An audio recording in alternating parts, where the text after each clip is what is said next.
Saya sekarang akan masuk ke materi hidrolisis garam.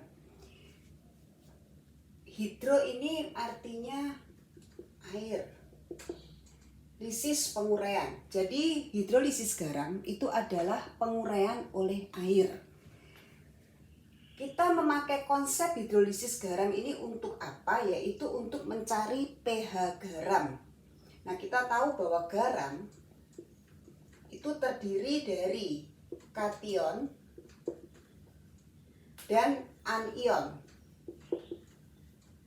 Ini berasal dari logam basa, logam dari basa, atau yang khusus adalah NH4+. Kemudian anionnya ini adalah sisa asam. Ya. Kemudian bagaimana caranya kita menghitung pH larutan garam? Kita bedakan dulu satu persatu komponen yang menyusun garam. Yang pertama adalah garam yang dibentuk dari asam kuat dan basa kuat. Maka ini kamu bisa pastikan karena sama-sama kuat, maka pH larutan ini akan menghasilkan garam ditambah air, maka pH larutan garam di sini sama dengan 7, netral. Sedangkan yang kedua, asam kuat dengan basa lemah.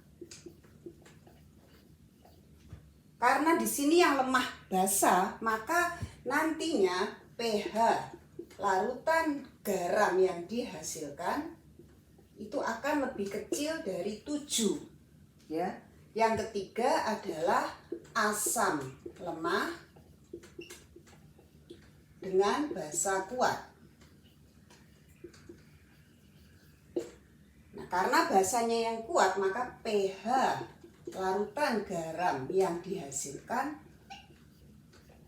lebih besar 7.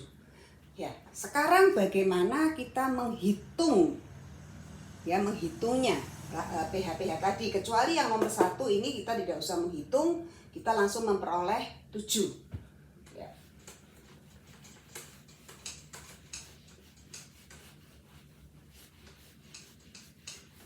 Kita mulai dengan yang pertama, yaitu asam kuat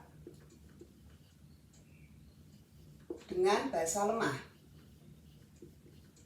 Ya, contohnya adalah misalnya kita mereaksikan saja HCl aqueous ditambah dengan amonia, maka hasilnya nanti adalah NH4Cl. Ya, nah ini akan bereaksi lebih lanjut, yaitu akan terionisasi terlebih dahulu menjadi NH4+ aqueous ditambah Cl-. Dan ini basa yang lemah ini dia akan bereaksi dengan air.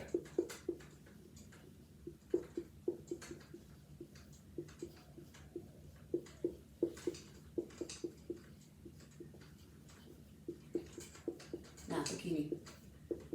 Nah, ini akan begini. Nah, maka di sini terlihat sudah bahwa larutannya akan bersifat asam karena adanya ion H3O+ tadi. Ya. Nah, sekarang bagaimana caranya kita menghitung? Kita langsung akan saya berikan saja cara menghitung H3 ionnya ini. Konsentrasinya adalah akar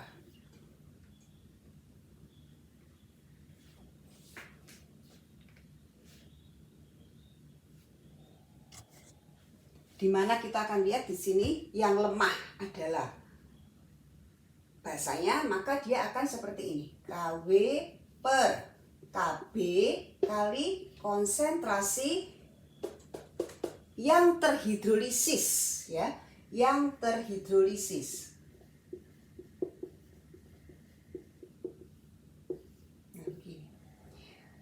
sini bisa juga kamu ganti Kw per Kb kali konsentrasi kation. Bukan konsentrasi garam ya, tetapi konsentrasi kationnya. Nah, kemudian harga Kw per Kb ini bisa kita masukkan dengan satu lagi besaran, yaitu tetapan hidrolisis. Ya. Kemudian kita juga mempunyai derajat hidrolisis yang kamu bisa lihat di dalam materi model. Ya, di materinya kamu bisa lihat, yaitu H itu adalah akar KH per konsentrasi kation. Nah, gini. Ya, H ini derajat hidrolisis. Ini yang pertama. Kemudian bagaimana kita menghitung pH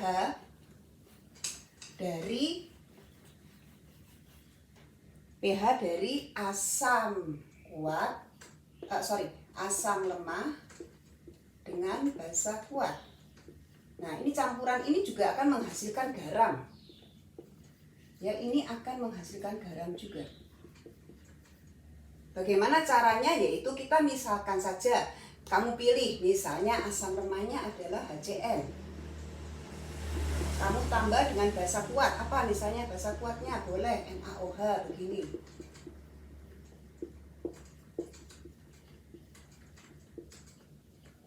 Ditambah air. Nah, lebih lanjut kita akan mengionkan garam ini tadi menjadi Na+.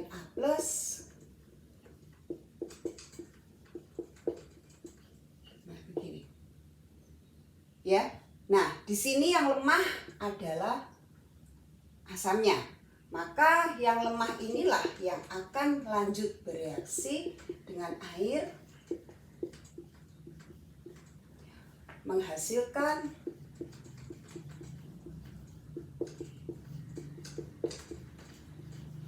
terlihat jelas di sini bahwa kalau yang kuat itu basanya dan yang lemah asamnya, maka dia langsung akan bersifat basa dengan adanya ion hidroksida.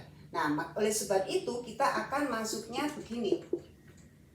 Yang kita cari adalah konsentrasi ion hidroksida, yaitu akar Kw per, karena yang lemah asam maka dia berasam, per Ka, kali konsentrasi yang terhidrolisis.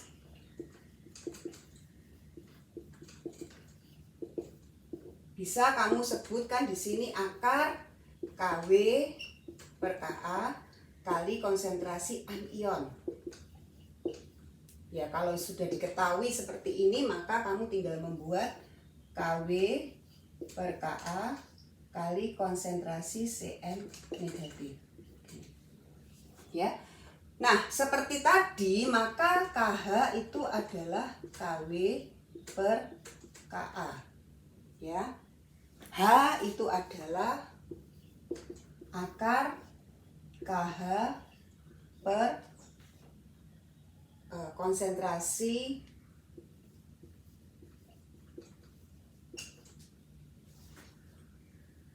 ya begini ya. Ini adalah menghitung asam lemah dan basa kuat. Yang ketiga, kita ada kemungkinan mendapatkan garam dari asam lemah dan basa lemah. Ya, asam lemah dan basa lemah. Kalau yang dua tadi sebelumnya ini kita sebut terhidrolisis sebagian, ya, terhidrolisis sebagian, karena hanya salah satu yang lemah. Tetapi ada kemungkinan garam tadi dibentuk dari kedua-duanya lemah, asam lemah, basa lemah. Asam lemah dan basa lemah, maka ini kita akan terjadi hidrolisis total. larutannya akan bersifat yang mana? Ya, apakah bersifat asam atau bersifat basa? Tergantung. Ya, tergantung. Kalau Ka lebih besar dari Kb, maka larutan bersifat asam.